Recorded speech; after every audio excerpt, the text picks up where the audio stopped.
Have you ever sat in that heavy silence at a family dinner? Here on Tales of Home, we retell those moments honest every day, sometimes controversial. Every story is a mirror. Subscribe, join the conversation, and maybe find a little healing. Ruth, you really should think about your look, Kara said, the way people talk to customer service.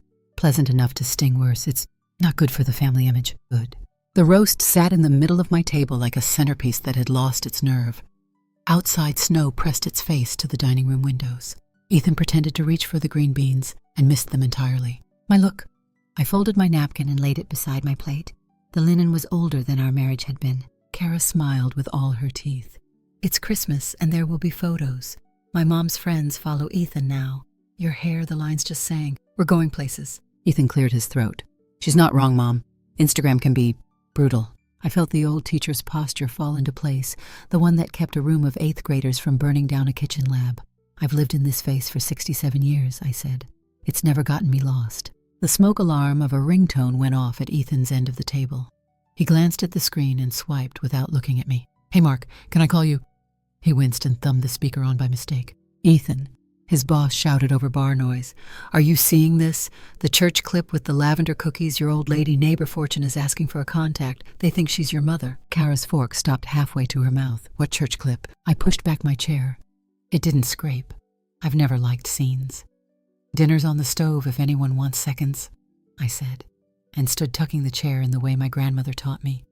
The snow had turned into a steady hiss against the glass. Mom, Ethan reached, then let his hand fall. Kara looked around like the room had been rearranged without telling her. In the kitchen, the light over the sink hummed. I lifted the lid on the Dutch oven and found the potatoes done the way Harold liked them, edges gone crisp, centers soft. I turned off the flame. When I opened the back door, air that smelled like iron and leaf mold pushed in honest and cold. The maple at the fence wore the last of its lights, the ones the neighborhood kids had strung after the first snow. Bloomfield, Ohio does that. You think you're invisible and then the town sees you. My phone buzzed on the counter under a folded list, nutmeg cream paper napkins. A number I didn't know had left 2 voicemails. Another message waited behind it from the station in Columbus. I keep on the car radio. And there, perched like a shy bird, an email from a name that carried a newsroom weight, Nina Alvarez, Fortune magazine. Kara laughed in the dining room, big and brittle. Ethan said something I couldn't hear. The sound of flatware lifted and fell. I watched my hands pour coffee from the old percolator, one sugar habit more than sweet tooth. The mug had a hairline crack through the handle that never got worse and never healed. The email was polite and to the point. Ms. Ellison, we saw the St. Matthew's Cookie Drive video. 2 million views across syndication in 24 hours. A short interview by phone or video would be great. Could we speak tonight? 2 million felt like a number that belonged to other people. I scrolled. Someone had clipped the moment I pinched culinary lavender into the sugar, the violet flecks quick as snow. Lila's voice, 8 fierce, came from behind the camera. Miss Ruth knows how to make the house smell like Christmas. My hands, older than they used to be, cracked an egg one-handed and went on without waiting for applause. 3 weeks ago, St. Matthew's had organized a cookie drive to raise money for the furnace in the community hall that can't decide if it's retired. I baked through a sermon and 2 committee meetings, then let Lila, who lives across the street and believes in everything, add sprinkles to the ones that didn't need them. She propped a phone between the flour canister and the butter dish and narrated like a sports anchor. Someone from the church posted the clip with the caption, "Smells better than the new Target," which I didn't understand and didn't ask to. Then the town page shared it. Then the local food blogger who uses y'all as punctuation shared it. Then it walked out of town and came back wearing a number I've only ever associated with election night. I set the coffee down and wiped the ring it left on the counter. The kitchen clock said 6:42. My house knew how to keep time even when no one asked it to. My husband liked to say that about me once, before he stopped liking much of anything. Ruth, Ethan's voice, was careful at the doorway. Mark says Fortune wants, I heard. Kara stood behind him, wrapped in a red sweater that cost more than my stove. We didn't mean anything by it, she said, managing to sound offended at the idea that I could be offended. We just want the best for you. The best for me, I said, and it surprised me how even it came out as quiet for 5 minutes. Ethan hesitated. He has my father's ears and Harold's reluctance to use his. We can talk after the call, he said, half retreating. That would require listening, I said. He stared at the tile as if it had just asked him a question. When they left the kitchen, I unlocked the back door and stepped onto the porch. The town sounded like winter, the muffled rumble of a plow 2 streets over a neighbor's screen door, the quiet of a season that asks you to be small.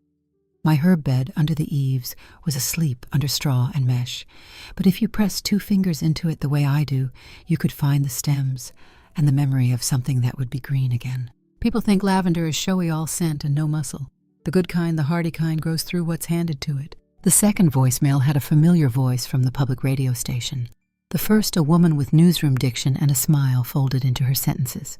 Miss Ellison, this is Nina Alvarez with Fortune. I'd love to talk about your cookies, but also about something bigger. We're seeing a wave of people hungry for skills their grandparents held as matter of fact. If you're open, call me back at... I replayed the part where she said my name. It's a small thing, the difference between someone saying Ruth the way it lands as an entry and saying Miss Ellison the way it opens a door. On the kitchen table, a copy of the Bloomfield Ledger lay open to the obituaries. I hadn't gotten around to closing it after circling the name of a man I used to buy feed from when Harold was alive. My pen had bled through a little and left a ghost on the table's varnish. I set the paper aside and reached for my notebook. People forget the best ideas are shy if you don't catch them when they pass. They go on to somebody else. The dining room had gone quiet. Either the roast found its courage or everyone lost theirs. I rinsed my cup, dried it, and set it upside down on the dish rack. The house was older than me by 40 years and has outlived worse. A kitchen like this one learns your gait and forgives it. I pressed call. Alvarez. This is Ruth Ellison in Bloomfield, I said. If it's not too late, I can talk now. I heard a chair scoot on the other end and the cadence of someone flipping to a fresh page. Perfect, she said. I appreciate the time. I watched your church video and I'm going to start with the obvious. Those cookies look like they could save a marriage. They've tried, I said. We both laughed, not at a joke exactly, but at the small relief of discovering we could. Snow shook itself loose from the eaves and thumped the porch roof, the sound of a town settling into night. I sat at the table, pen in hand, and for the first time all day felt exactly the right size. By the time I hung up with Nina, the coffee had gone cold, and the house had warmed a degree as if it understood the usefulness of good manners. I rinsed the cup, set it to dry, and laid out a clean legal pad with the kind of care most people reserve for silver. Old teachers never truly retire. They just change their roll call. I dialed Priya because she is the person I call when a thing wants building. We used to share a copy room and a jar of paper clips at Bloomfield Middle. She taught 6th grade math and ran a robotics club that smelled like solder and oranges. Now she wrote code from a spare bedroom while her twins painted every flat surface in her house with watercolors and conviction. It's late, she said, answering on the second ring, so I'm choosing to believe it's good news. How attached are you to sleeping, I asked. I can quit any time, she said. Tell me. I described the church video, the emails, the way a town can look past you for years. And then on a Thursday start nodding as if it had been watching all along. I said the words out loud that had been crowding each other in my head, a place where older hands taught younger ones what those hands remembered. Not content, not a channel. A kitchen table you could join from a library or a phone or a folding chair in a VFW hall. Priya didn't interrupt. You don't spend years coaxing math into children and fail to recognize the rhythm of a thought shaping itself. Name it, she said when I ran out. Heirloom hands, I said. The name had been sitting on the windowsill for an hour waiting for me to notice. I've heard worse, she said, and then she laughed. I've also heard nothing better. Meet me at Bluebird at 8. Bring a pencil that smudges. Bluebird Diner smells like bacon in a way that requires no apology. I slid into a booth with a view of the parking lot snowbanks and the morning regulars arriving in jackets they inherited from fathers. Priya thumped a laptop on the table and an old composition notebook, the black marbled kind. We'll sketch it first, she said. Pixels later. We wrote columns. On the left, skills that look simple until you watch someone fail them mending a hem so it holds tempering chocolate setting mower blades, pickling cucumbers without mush. On the right, people who show up asking to be taught, college students with a thrift store coat, a young father with a daughter who wants a dollhouse, a nurse who works nights and wants to can tomatoes on her days off. The where Priya said drawing a box and labeling it. Your kitchen isn't zoned for classes. Nobody needs to meet the code inspector before breakfast. Library, I said. Rooms already exist, tables on casters, free parking. Priya wrote library and underlined it. And evening hours. Good. Now the what? She reached for her laptop and spun it around. Profiles for instructors, profiles for learners, booking that doesn't punish anyone for not knowing what OAuth is. We'll keep the calendar simple. Tag everything with timescale and whether it requires knives. Marla Whitcomb, the head librarian, is the kind of public servant who can quiet a room without ever raising her voice. By 9:30, we were in her office listening to the soft click of winter boots passing her door and the gentle tyranny of a printer that wanted you to know how hard it worked. Community education is what this building is for, Marla said, hands folded. We ask for insurance. We ask that you wipe the tables. We ask that nobody tries to deep fry anything in meeting room B ever again. No oil, I said. Nothing hotter than a kettle, and the mower blades stay outside. Meeting room A has a sink, she said, sliding the laminated floor plan across her desk. And I can put a sign-up sheet at the circulation desk for the first month while you figure out your website. People trust clipboards. Priya beamed. We'll have the site by Friday. Marla glanced over her glasses. Clipboards, she repeated the way a person says grace. We left with a reservation for a trial weekend and an armload of library programs forms that had not been updated since the year the Browns last won anything. In the parking lot, the sun found a seam in the cloud cover and delivered something like approval. Fortune posted the online piece that afternoon, a short column by Nina with a still frame from the church video, my hands cupping sugar and lavender as if one had been waiting for the other. The headline did not embarrass me, what we forgot to ask our grandmothers. I printed it because you should when a thing decides to exist. By evening, the church office phone had taken to ringing and then apologizing. The message light blinked its way through supper. Heirloom Hands went live a day later with a logo Priya built out of a whisk and a spool of thread. No passwords, no newsletter pop-up that needed killing. We can get fancy once the rooms are full, she said, fingers moving with that calm speed programmers cultivate to convince code it's safe to compile. We uploaded the first 5 class titles.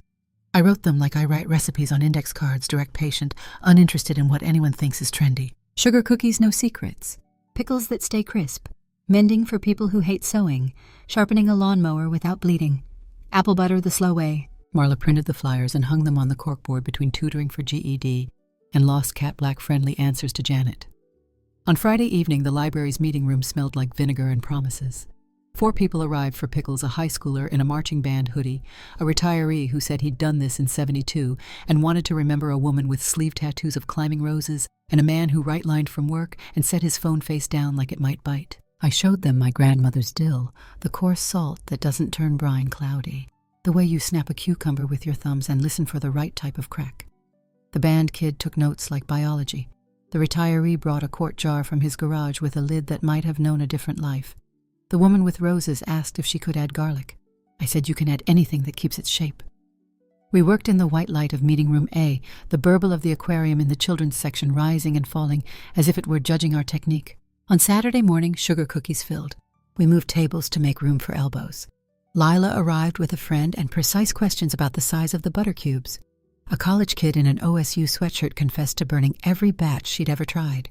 I showed her how to listen for the change in sound when flour takes the butter's hand. By noon, Priya had propped her laptop on a Storytime book cart and was doing what she does, which looks like nothing and changes everything. We're adding a cap at 10 per class, she said. 15 scares people who don't know if they're allowed to be bad at things. Everyone is allowed to be bad, I said, creaming butter and sugar like I meant it. That's half the point. On Sunday afternoon, a man named Jasper brought in a push mower with a blade that had previously met a small boulder. We rolled a drop cloth just inside the library's back door and laid the mower on its side. He watched me clamp the blade and pull a file along its edge, slow and even notching a rhythm as simple as a hymn. I watched 3 videos that made this look like calculus, he said. It's closer to raking, I said, handing him the file. He was tentative at first, and then sure. When the blade flashed at the proper angle, he looked up the way people do when a thing they'd hired out admits it can be learned. The bookings didn't flood. They arrived like the steady thunk of an ice maker, more reliable than dramatic. Priya watched the numbers and whistled. 42 sign-ups in a weekend, she said, spinning the laptop toward me. You know what I like. They're buying 2 classes at a time. Cookies and mending, pickles and mower. The Venn diagrams of these people are small delights. On Tuesday, I drove to Columbus in a Navy suit that fit better than truth and met a person named Avery Kim in a glassed-in conference room above a coffee shop where the espresso machine made vows and kept them. Seedforge had a logo that looked like a wheat stalk reduced to its idea. Avery read the deck Priya and I had made and asked questions that were not the ones I'd rehearsed for. What happens if Marla retires, they said, and the new head librarian is allergic to vinegar? And also, how do you decide who gets to teach? Is there a bar other than being old and kind? Their hair was cut crisp. Their smile arrived behind their eyes. First, an unthreatening thing. Skill and temperament, I said. We watch them teach. If they make people feel stupid, they don't get a second date. Avery nodded.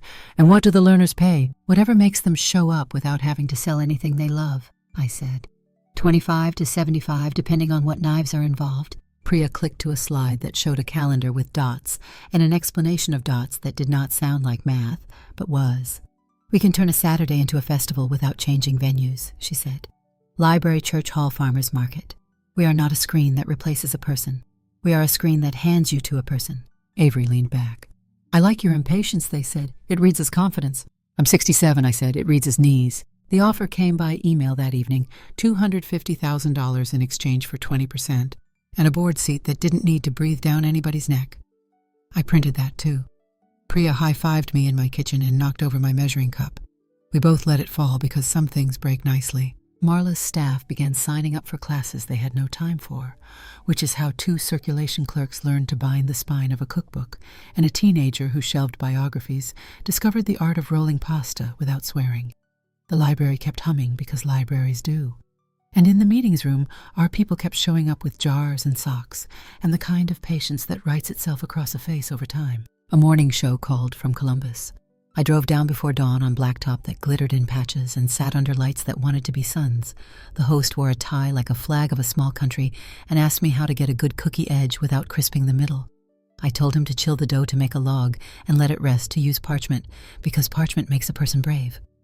After a makeup artist touched my cheekbones with something that pretended not to be glitter and said, "My grandma used to braid bread and the house smelled like Saturday." On the drive home, the radio played a man complaining about potholes, and then without transition, a piano piece so beautiful, I pulled into the rest stop and listened until it finished. At the end of the second weekend, the heirloom hands calendar looked like a quilt. If you squinted, you could see the pattern mending here, pickles there, mower blades, back by the book drop cookies every time we could find room. We added a class at the farmer's market where everyone wore 3 layers and breathed steam. A boy bought his mother a spot with pocket change. He counted it out on the table, proud and serious, and the vendor next to us reached into her apron and quietly made the rest of the money behave. Ethan texted more than he called. "Proud of you," he wrote once, and then as if the words needed a chaperone, "We should talk." I let the message sit until the blue of it softened in my mind. Kara did not write. The town did. Notes appeared in my mailbox without stamps. My mother did it this way. "Could you show us pie crusts? Do you accept left-handed people?" The answer was yes to the first and last, and sometimes to the second if butter cooperated. On a Wednesday night, I taught mending to a room that contained, among other persons, a linebacker from the high school, a grandmother who crocheted in meetings and protested the idea of weaving in ends, and a woman whose nails made small practical statements. We took turns threading needles for each other. The linebacker picked up speed and then grace, which is the order of a lot of things.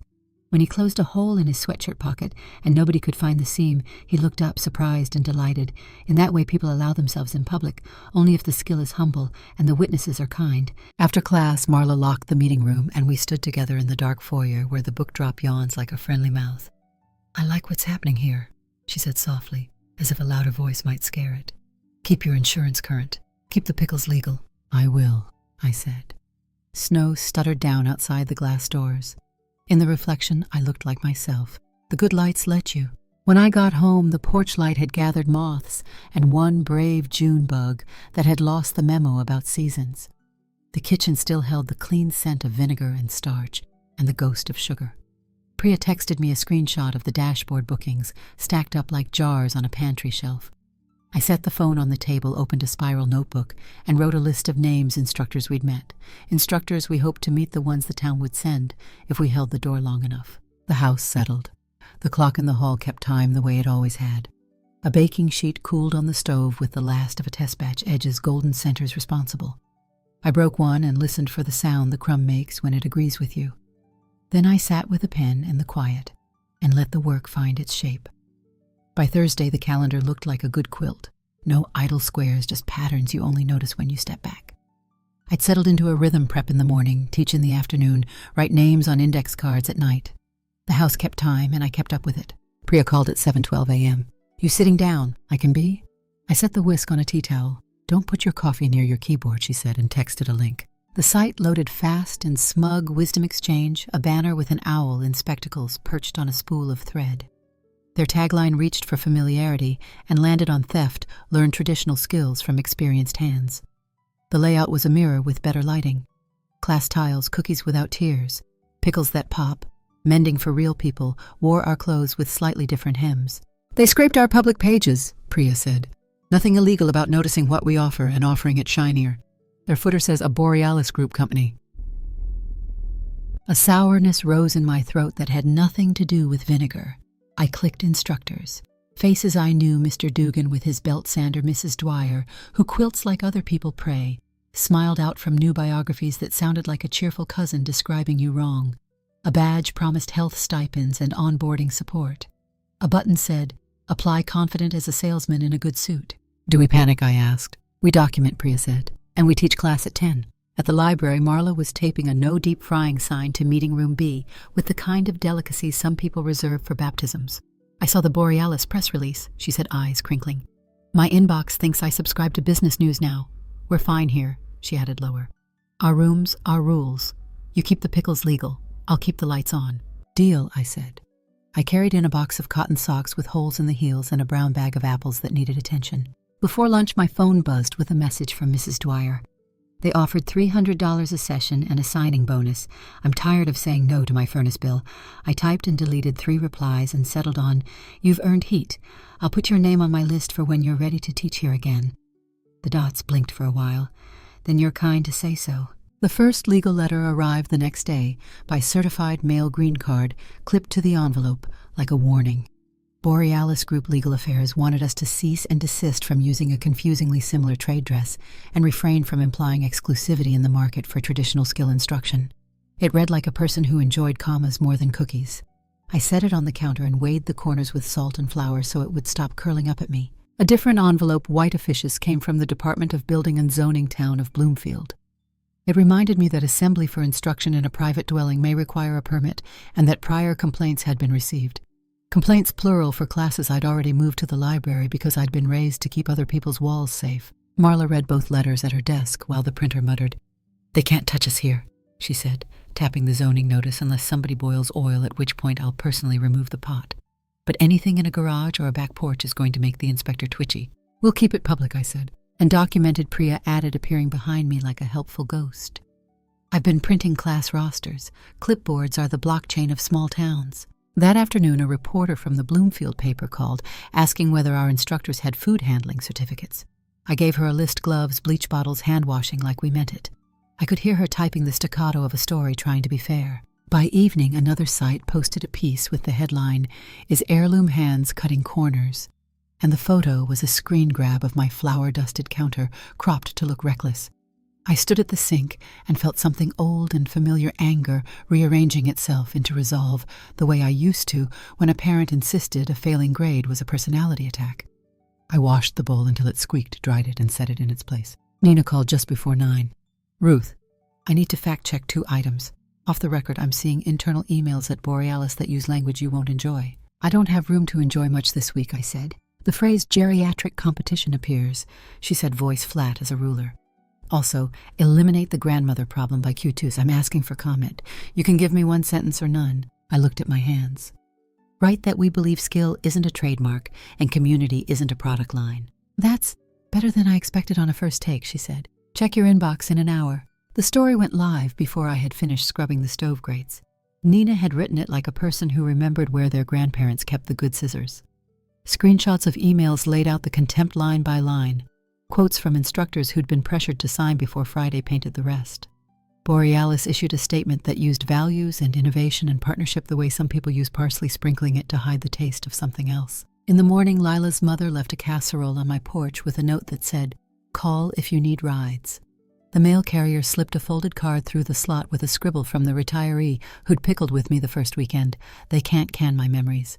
Priya printed the article and taped it to the inside of her pantry door like a child's drawing. The second wave didn't break.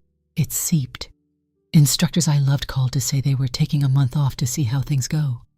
A woman I'd invited to teach pie crusts left a long message explaining that the Borealis package included a stipend for equipment and a professional video of her hands kneading dough that she could keep. "They said I'd be part of something bigger," she finished, and apologized for believing it. Marla boosted our flyers. The library ran a Skillshare Week banner on the website, like we were a summer reading program, which in its way we were. Meetings filled, then unfilled, as people realized they were tired or nervous or torn. On Friday, a man from town hall in a coat that had never done yard work came to the library and asked for me by my first and last names. He was polite, the way paperwork makes a person. We've had anonymous complaints about classes being held off-site without proper permits, he said. There was mention of a garage. Garage demonstration, I said with a drop cloth and a file, not a class. I watched his pen hover, consider then write demonstration as if it were learning a new word. Our classes are at the library, I added. You're standing in our campus. He nodded, half satisfied. If there are any home-based assemblies, you'll need to apply. Forms online. We're not trying to be the bad guy. I was a teacher for 40 years, I said. The bad guy is usually underfunding. He smiled despite himself. Good day, Miss Ellison. After he left, Marla pulled a key ring from her desk and put a new brass key in my palm. Back door to the meeting rooms, she said. If you're hauling jars at night, you don't need to walk around. We kept the schedule. The rooms stayed warm. In mending, a woman cried quietly over a sweater that had belonged to her son and then stopped crying because her hands had a job. In pickles, the band kid brought a friend who'd never been allowed to boil water unsupervised and stood beside him as if supervision could be gifted. In cookies, Lila measured flour level with a knife like a surgeon who makes kindness the asset class. Saturday night, Ethan texted coffee. Tomorrow, Bluebird. I stared at the little bubble until I realized I was holding my breath. 2 o'clock, I wrote. He beat me there and ordered for both of us, black for him, cream for me, like he was remembering a detail to save us. The Bluebird hummed with the sound of eggs consenting to be breakfast. Kara wasn't with him. The seat across from him looked relieved. I read the article, he said. The emails. I'm sorry. Me too, I said. He rubbed his temple the way he used to when a math problem turned on him. There's probably a way through this where you don't have to kill yourself with the details. Borealis could handle operations. You could curate, be the face. The face you said was bad for the family. My voice came out softer than the sentence deserved. He winced. I was unkind. I am trying not to be. Mom, he said, releasing the word like a held breath. I think merging would protect you.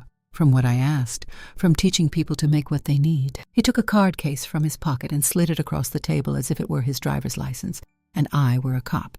The card was thick off-white embossed Ethan Ellison Strategic Partnerships Borealis Group. I looked at it for a long time and then at him. He couldn't hold my eyes and watched the pie case instead.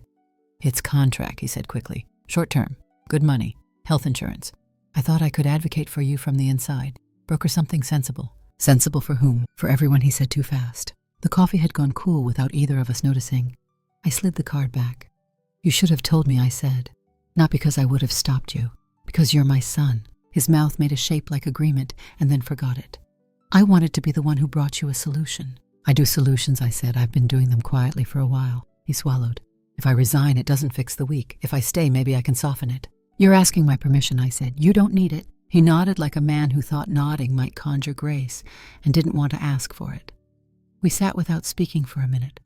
The diner door jingled, and to our right a grandfather told a child a joke that did not land, and both of them laughed anyway.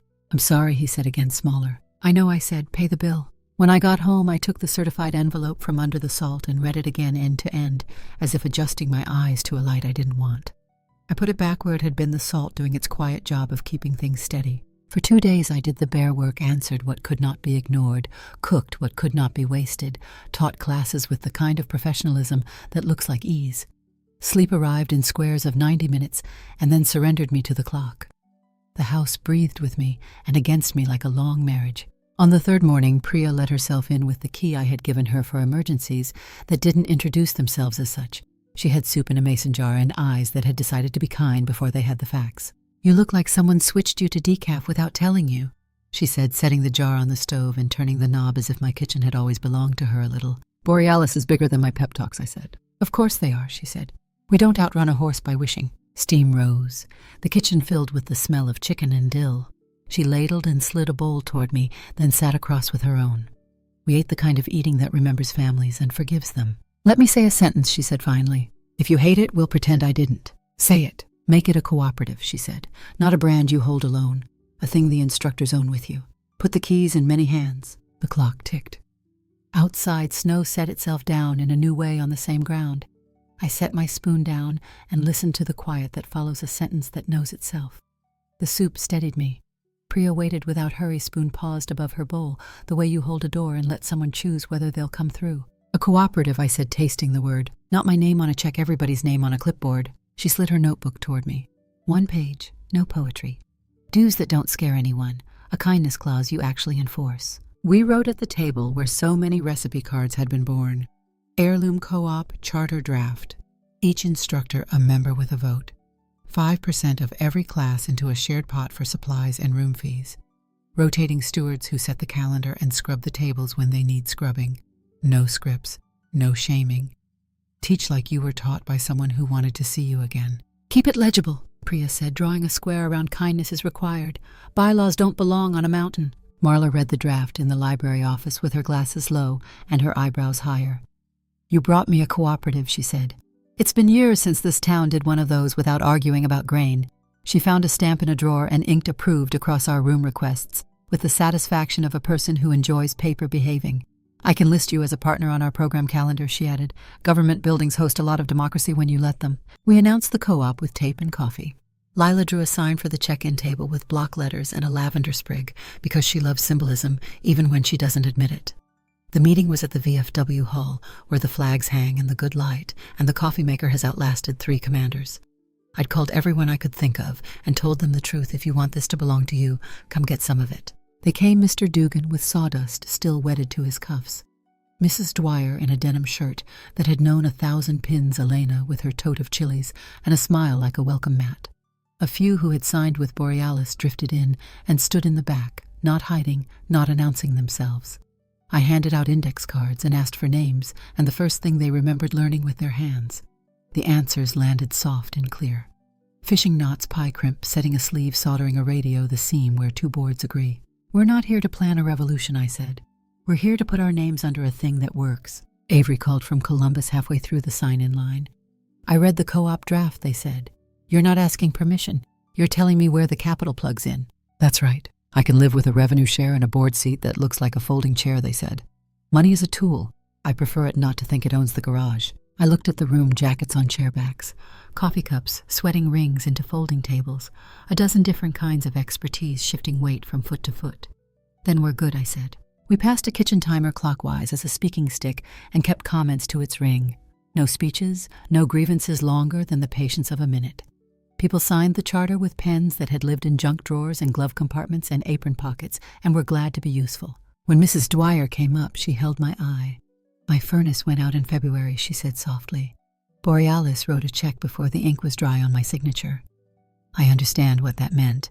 I also understand how it felt to stand in a room last week and talk to a camera that didn't love the quilt. Your name's on the charter, I said. The door works both directions. She said her name in the space we'd left for it and exhaled with her shoulders. We planned the Heritage Weekend the way you plan a wedding in a town that can pull off 3 weddings in a summer without anyone forgetting to feed the band. Priya turned the library calendar into a map. Marla scheduled rooms as if she were seating relatives who secretly like each other. The county extension office loaned us 4 portable hand-washing stations because the woman who runs it is practical and fond of us. We printed day pass wristbands and borrowed a money box with a lock you needed to respect. Saturday woke up clear and bright and cold in the shade. The library lawn gathered tents like a county fair learned to read. On the steps, Mrs. Dwyer basted a quilt sandwich, and people watched like they had never noticed hands before.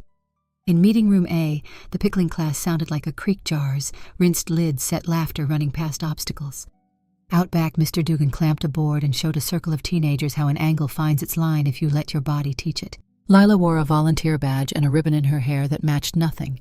She took wristbands from her pouch with the authority of a person counting votes. Marla moved among us like a quiet metronome trash bag towel key, keeping everything steady. On the patio, I taught cookies 3 times back to back, stopping only to drink water and remove a tray, and set another a rhythm the building learned and affirmed. People who had visited Wisdom Exchange drifted in with faces that confessed little and watched a lot. One leaned close at the cookie table and whispered. Their instructor waved a measuring cup at the camera and said it didn't matter how full it was if you baked with confidence. I handed her the leveler. Confidence loves a flat cup, I said. Before noon, Ethan appeared carrying 2 cases of paper towels and the expression you wear to a funeral when you want to honor the dead without confusing anyone about the living. Where do you want these, he asked, avoiding the part where you say hello. Back door, I said, then chairs, then jars need washing. He nodded and moved, the way I have seen him move on good days, efficient, teachable, present. He wiped tables without commentary. He stacked chairs that wanted to lean the wrong way and coaxed them into manners without making it about himself. When the pickling class ran long, he ferried hot jars with thick mitts from the microwave stand to the cooling racks and stood guard so nobody touched something they would regret. I didn't thank him each time. I let him have the grace of a job that didn't require applause. In the afternoon, Elena's salsa verde workshop made meeting room B smell like a decision you intend to keep. She roasted tomatillos on an electric griddle because the building wouldn't allow open flame, and still the room gathered a crowd.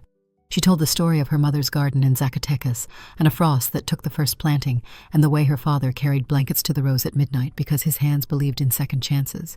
People took notes. People tasted. People asked if they could buy the recipe. She said they already had it, was on their tongues. A boy brought his grandfather to the mower station, the older man leaning on a cane, and a memory. We set the blade in the clamp and let the file sing.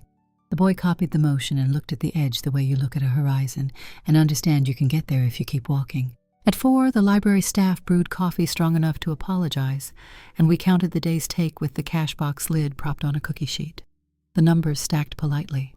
We peeled off room fees and a tithe to the co-op fund, and the small pile Marla insisted we keep for supplies that vanish and then appear again in invoices.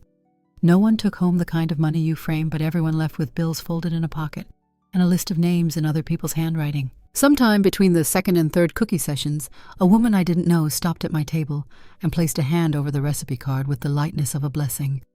"The other place made me feel like a subscriber," she said. "This feels like I came home with something that wasn't on the shelf." By evening, the lawn looked like a room that had just hosted a party and was tidy enough to welcome the next thing. We carried tables back to the closet behind the elevator that always smells faintly of wet cardboard. Priya took photos of the whiteboard where we'd scribbled the afternoon schedule in 3 colors. She said documentation is how you remember what worked when the glow fades. Marla locked the rooms and at the door handed me a small envelope with a single brass key. "For the storage cage," she said. "You people need a place for your things." Ethan rolled the last bin to my trunk and stood with his hands on the rim as if letting go would be a kind of confession. "You need me tomorrow?" he asked. "I'll know in the morning," I said. He nodded and made a shape of his mouth that could have been a smile if it had more practice. At home, I left the cash box on the kitchen table and the wristbands on the counter and my shoes by the door. The house absorbed the day the way old wood does, adding it to the record without commentary. I washed sugar off my forearms and stared at the woman in the mirror who had stopped flinching at her own face. On the hall table, the charter sat under the paperweight, a smooth stone Lila had decorated with nail polish and certainty. Beneath it, signatures lived in their ink, ordinary and binding. The phone rang just once before the machine caught it.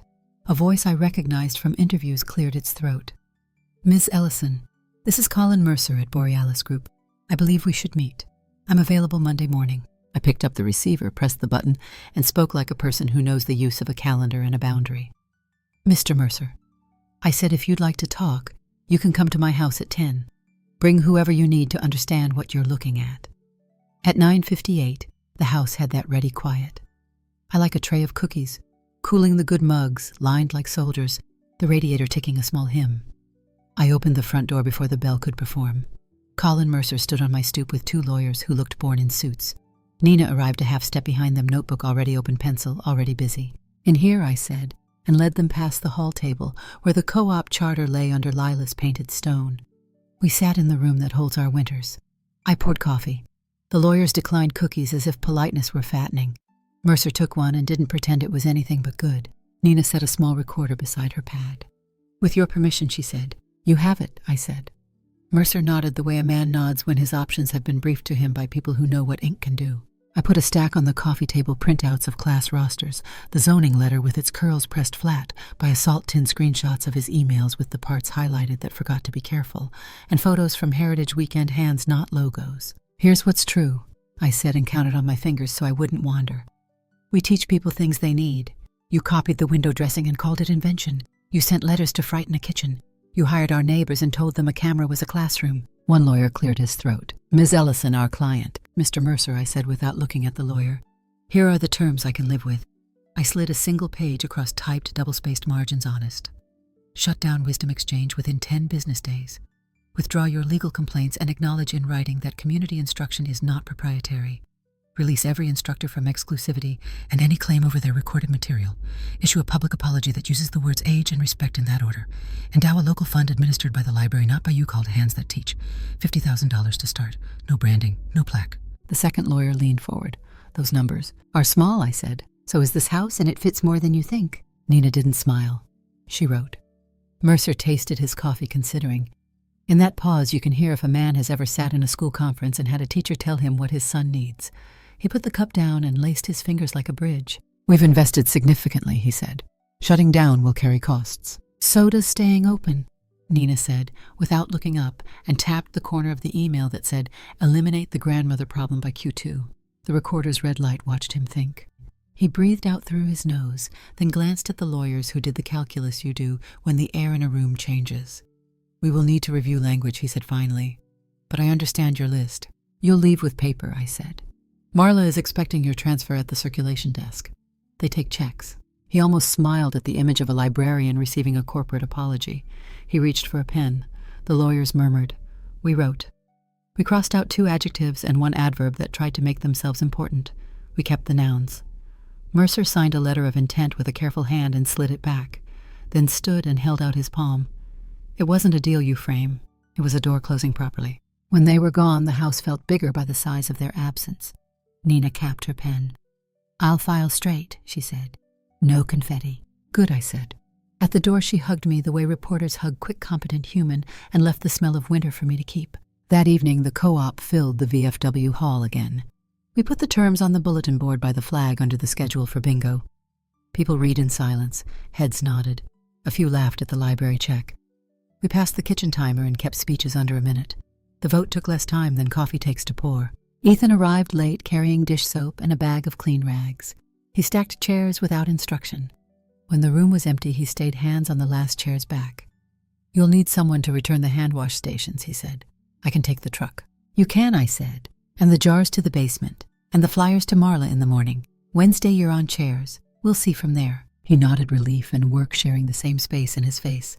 "Kara moved to her sister's," he said, voice small. She sent a text. "I'm sorry," I said and meant it and also didn't say more. He carried the rags out to the car like a man who knows the cost of lint. At home, the phone on the wall blinked a message from Marla. A thank you for the key to the storage cage. We'd filled together a short intake on the fund paperwork, a line about the coffee maker finally dying, and how the new one would have opinions.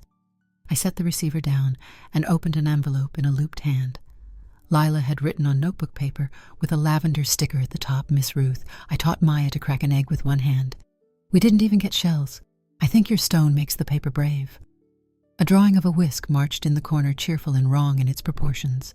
I put her letter under the painted stone, then went to the kitchen. The last batch rang the rack when I lifted it. In the quiet between pans and plates, I wrote names on new index cards, the way I always do, each in its own square, a roster for rooms that stay warm when the door keeps moving. The radiator clicked. The house held the day. I turned off the light and left the cookies to cool. Thank you so much for listening to today's story. If this story resonated with you or made you reflect, I'd love to hear your thoughts, so feel free to share them in the comments below. And don't forget to like, subscribe, and hit the notification bell so you won't miss the next story. I'll see you next time as we continue exploring more journeys and lessons together.